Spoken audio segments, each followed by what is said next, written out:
कुछ समय पहले सुनील शेट्टी ने अपनी बेटी अथिया की डिलीवरी को लेकर एक स्टेटमेंट दिया था कि अथिया ने नॉर्मल डिलीवरी चूज की, सी सेक्शन नहीं। तब लोगों ने सुनील शेट्टी को बहुत ट्रोल किया था और कहा था कि आपको किसने कहा कि सी सेक्शन इजी है नॉर्मल डिलीवरी से।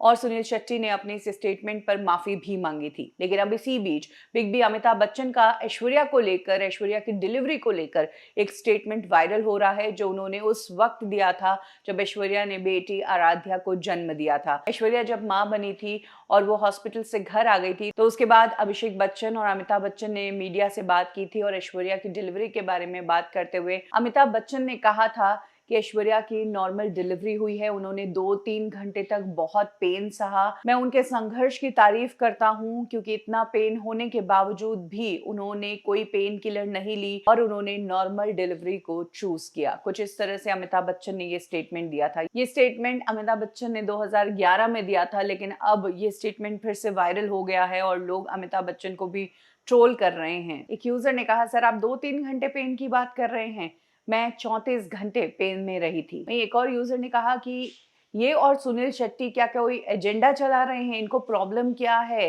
डिलीवरी नॉर्मल हो या सी सेक्शन हो, कोई भी डिलीवरी आसान नहीं है और उस पर औरत का कंट्रोल नहीं होता है। आगे इस यूजर ने कहा कि तुम्हारे पास यूट्रस नहीं है तो तुम ओपिनियन भी मत दो। कुछ इस तरह से लोगों ने अब सुनील शेट्टी के साथ बिग बी को भी ट्रोल करना शुरू कर दिया है। कह सकते हैं कि ट्रोलिंग की शुरुआत सुनील शेट्टी से हुई, लेकिन उनके स्टेटमेंट से बिग बी भी लोगों के लपेटे में आ गए।